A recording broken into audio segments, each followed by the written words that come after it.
मित्रांनो, ठरलं तर मग या मालिकेच्या आजच्या भागामध्ये पूर्णाजी कुसुमला म्हणतात, मी तुला जे काही करायला सांगितलं होतं ते तर तू केलंच नाही. आता मी जे काही करणार आहे ना, ते परिणाम भोगायला तू तयार राहायचं, कुणीही मध्ये बोलायचं नाही. सगळेजण आता आश्चर्याने पूर्णाजीकडे पाहू लागतात की नक्की असं काय सांगितलं असेल कुसुमला. मग नंतर आता पूर्णाजी म्हणू लागतात की काय रे अर्जुन, मी सकाळपासून सण आहे म्हणून काहीही बोललेले नाही, पण हा सण आपल्या घरातील सर्वांसाठी किती महत्त्वाचा असेल तुला तर माहीतच आहे. सणाच्या दिवशी आपलं घर पवित्र राहावं असं मी सोडून कुणालाच वाटत नाही, म्हणून मला आता ही गोष्ट बोलावी लागतीये. असं म्हणून ते आता अर्जुनला म्हणतात की अर्जुन, तू कोणता विचार करून एक खुनाचा आरोप असलेल्या व्यक्तीला आपल्या घरात घेऊन आलास. आता पूर्णाजींचं हे बोलणं ऐकून सर्वांना खूप मोठा धक्काच बसतो. त्या खूप रागात सर्वांकडे पाहत असतात. ती अर्जुन हसतच म्हणतो, आजी तू गुन्हेगार म्हणालीस का? अगं ते सायलीचे बाबा आहेत.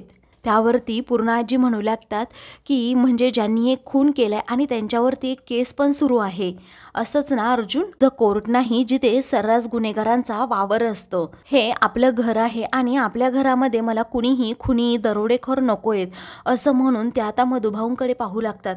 तर मधुभाऊंना आता खूप वाईट वाटतं. ते खाली मान घालून उभे असतात. तेव्हा आता सायलीला ते आरोप सहन होत नाही. ती पूर्णाजींसमोर जात हात जोडते आणि म्हणते, मला माफ करा पूर्णाजी, परंतु माझ्या देवासारख्या मधुभाऊंना काही बोलू नका. त्यांनी अगोदरच खूप त्रासामध्ये दिवस काढले आहे, त्यांच्यावर असे आरोप करू नका.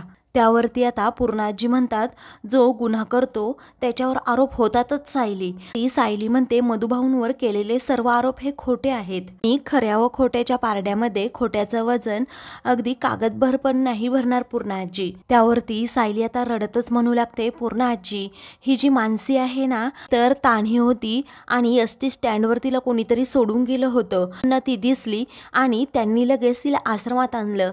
हा सोमू होता ना, तो तर 2-3 दिवसांचा होता अगदी. त्याच्या पोटात आईचं दूध सुद्धा गेलं नव्हतं. तसंच मधुभाऊंनी त्याचं संगोपन केलं आणि असा माणूस कुणाचा खून कसा करू शकेल? पूर्णाजी तुम्हीच मला सांगा. असं म्हणून सायली आता खूप रडते. त्यावरती पूर्णाजी म्हणतात की सर्व जगाला त्यांचा गुन्हा दिसलाय आणि एकटीने तू बाजू घेऊन काय होणार आहे? सायली म्हणते, कारण त्यांचा सच्चेपणा जो कायद्याला दिसला नाही तो मला दिसलाय. आपल्या शरीरात एक मन असतं आणि ते खरं बोलत असतं. आता माझ्या मनाला वाटते माझे मधुभाऊ निर्दोष आहेत, त्यामुळे तुम्ही सुद्धा त्यांना असं आरोपी ठरवू नका. असं म्हणून सायली आता पूर्णाजींसमोर हात जोडते. त्यावरती आता मनातल्या मनात मधुभाऊ म्हणू लागतात, मी आज इकडे यायलाच नको होतं. माझ्या साऊला उगीच माझ्यामुळे इथे पूर्णाजींसमोर हात जोडावे लागले. नंतर आता अस्मिता म्हणते की अगं यांनी खून केलाय आणि तन्वीने स्वतः डोळ्यांनी पाहिले, तरीही तू म्हणते की माझे मधुभाऊ हे निर्दोष आहेत. तेव्हा कल्पना आता अस्मितावर खूप ओरडते आणि म्हणते, गप्प बस, अजिबात पुढे काही बोलू नकोस. तर प्रिया आता मनातल्या मनात म्हणते की अगं गप्प बस अस्मिता, इथे अर्जुन जर मला प्रश्न विचारायला लागला तर प्रॉब्लेम होईल. तेव्हा अर्जुन खूप रागात आता दोघींकडे पाहू लागतो. तेव्हा आता पूर्णाजी म्हणू लागतात की इथे कुणीही न्यायनिवाडा करणार नाहीये, हा माणूस अजूनही निर्दोष सिद्ध झालेला नाहीये. तेव्हा आता अर्जुन म्हणतो की ते मी निर्दोष सिद्ध करेल पूर्णाजी, आणि माझ्या प्रोफेशनमध्ये एक रूल आहे, जोपर्यंत तो माणूस कोर्ट सिद्ध करत नाही की तो दोषी आहे तोपर्यंत तो निर्दोषच असतो. त्यामुळे तू किंवा दुसरं कोणीही त्यांना असं दोषी ठरवू नका. तेव्हा मधुभाऊ म्हणतात, अन्नपूर्णा मॅडम, अहो मला माफ करा, मला इथे येण्याचा मोह आवरला नाही. मला वाटलं होतं की लेकीचा संसार असा आनंदाने पाहावा, म्हणूनच मी इकडे आलो. असं म्हणून ते सारखी माफी मागतात. त्यावरती कुसुमाता रडतच म्हणते, मधुभाऊ निघायचं का? तेव्हा मधुभाऊ हो असं म्हणतात. तेही खूप रडत असतात. सर्वजण जायला निघतात. अर्जुन आता अडवतो आणि म्हणतो, पूर्णाजी तुझा माझ्यावर विश्वास तर आहे ना, चुकीचं कधीही काही करत नाही. त्यावरती आता पूर्णाजी रागातच म्हणतात की तुझ्या बायकोने फूस लावली आणि तू एका खुन्याला घरात घेऊन आलास.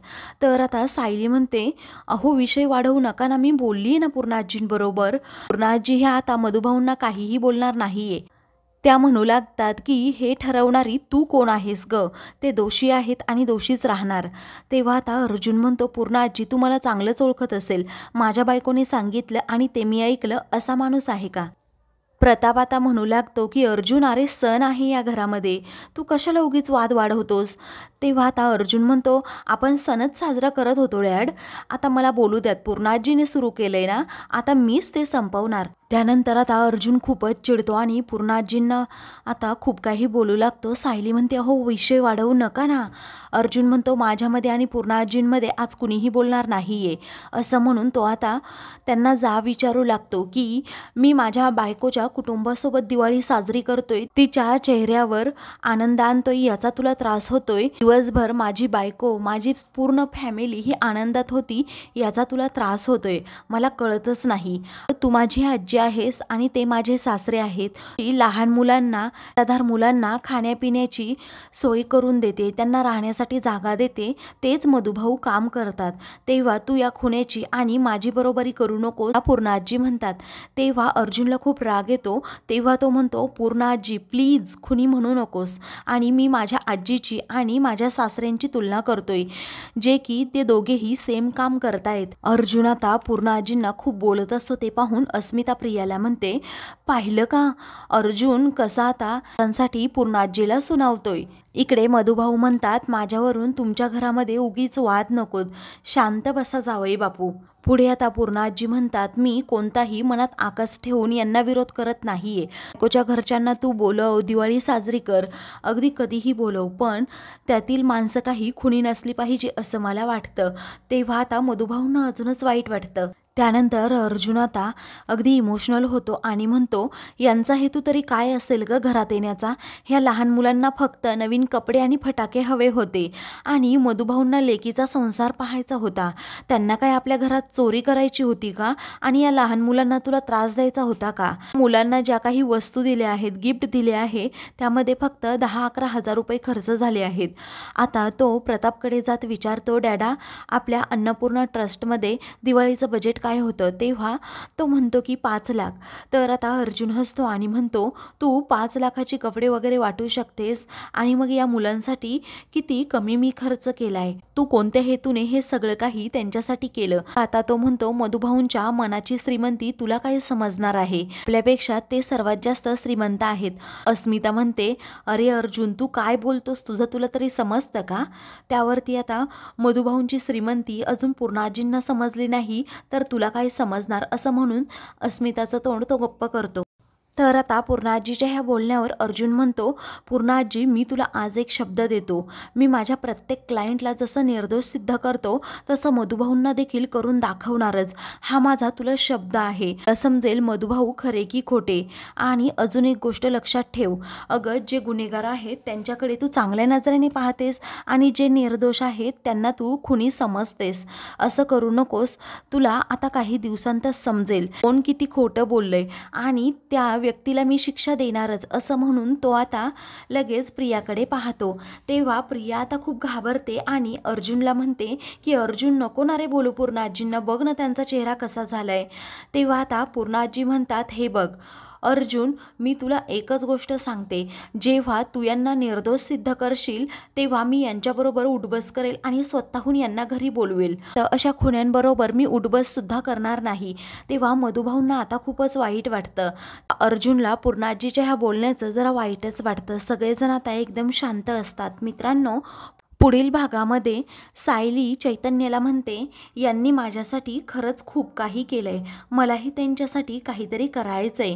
तेव्हा चैतन्य एक तिला आयडिया देतो की तुम्ही कॅन्डल लाईट डिनरचं सरप्राईज द्या. तेव्हा सायली आता ठीक आहे असं म्हणते. अर्जुन येण्या अगोदर ती सर्व तयारी करून ठेवते. रूममधील लाईट्स बंद करून अर्जुनला म्हणते की कसं वाटलं माझं सरप्राईज. तेव्हा तो म्हणतो की खूप मस्त आहे. अशाच मालिकेंचे पुढील भाग पाहण्यासाठी चॅनलला सबस्क्राईब करा.